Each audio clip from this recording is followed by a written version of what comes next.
What's up, everyone? Today we're going to be doing something a little bit different and something I think is really, really cool. Now, the Buick is on hold because I am looking for period correct parts. The front bezels, I need to get a new grill. There's a lot of stuff that I want to do that's going to take a lot of time to get it right. Now, this is still going to get the LS swap and everything, but I want the outside to be absolutely bone stock and the year specific. As we found out, there was definitely some type of accident involved in this car, and had a lot of 70s, not 71, or 70, not 71 parts, and unfortunately that's not correct for that car.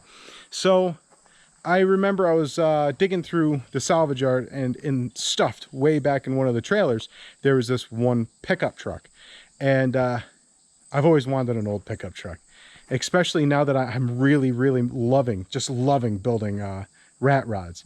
I thought, you know what, he offered it for $500. Good frame on it. We might not use the frame, but a good frame on it. There's no rust through on it. It's in really good shape. The cab's in pretty decent shape, not amazing, and it's got that right patina. So we dug it out. I'll put a time lapse right after this of being dug out, and here's the idea that I have with it, and I'm really excited. So I've never drifted in my life. I used to autocross, and I really enjoy autocross. So I thought, why not make a vehicle that can do both? And why not do a rat rod? So without further ado, I was wrong. Originally I said it was an International, but it is not. It's an old Chevy pickup truck. It's a Chevy AK, and the reason why I definitely couldn't tell what it was, like I said, it was buried. But so I have some really cool ideas for this, and I am intending to stick to these ideas, and if people are upset by it, good. Like, this is awesome. So currently it's sitting on a Mark IV Toyota Supra sub-assembly, or subframe. Now we are going to be switching that out with a Mark III. The Mark III is completely made out of steel instead of the aluminum, and I already found a donor car for it. No, not that Supra, but another Supra. We are going to be able to take that and the rear end. So my goal is to make it so it has a fully independent suspension.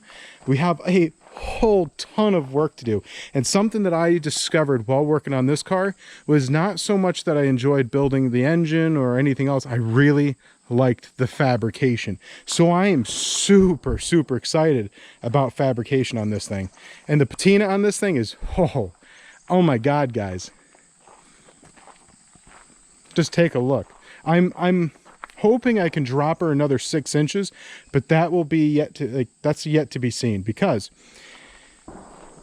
on top of it having a completely absurd suspension setup out of a Toyota Supra, I'm going to do a Cummins swap in this.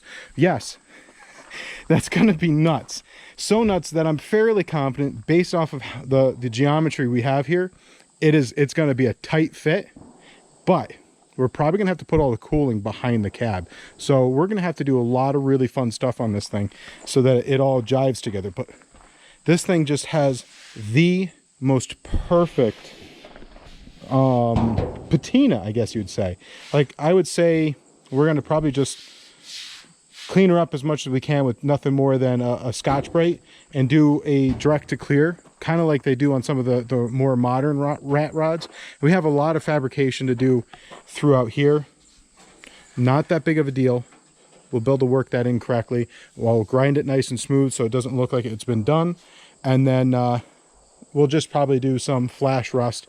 Some things I want to do on here, I want to do it with brazing, which I'm not the best at brazing. Not terrible, but most of the stuff like down through here, we're going to go ahead and weld in with a MIG welder, because you're never going to see it. But some really cool features about this car, or truck, well, I guess it's going to be a car, I don't know, truck car, is the fact that it still has the hinges for the hinged window. I have the window, but the window is pretty much rotted out, so we're going to have to find either a new one or just use it as a template to make a new one. But it even has air conditioning. Oh, and it has the optional windshield wiper, which you gotta, fully manual. But guys, I am so excited about this. I would not mind if this is the direction that the channel makes from now on, making cars like that, some what if cars, just whatever gets my fancy that day.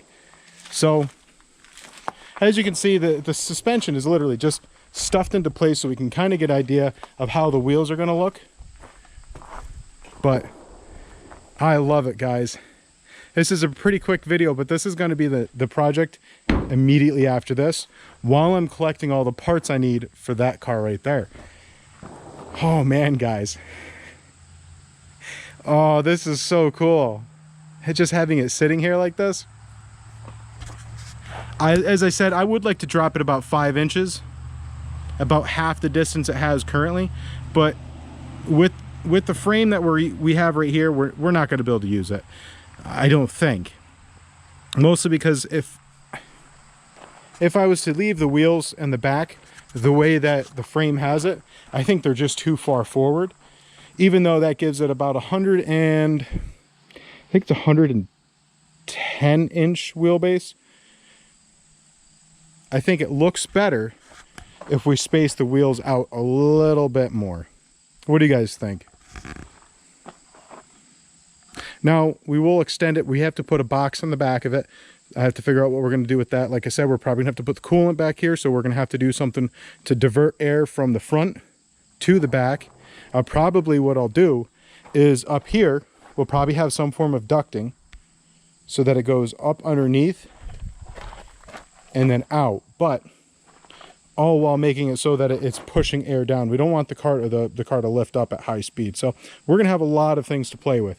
We could even pull the air through the front right here and create a channel inside the actual frame rail or along the frame rail and have it come out this way. Because I can't see of a way that coming through here would look right, because I don't want to mess with the cab at all. I love this, guys. I get to do a lot of welding, and I'm really finding that I love welding. And it has just the coolest patina. We'll have to knock this primer off the bottom of it.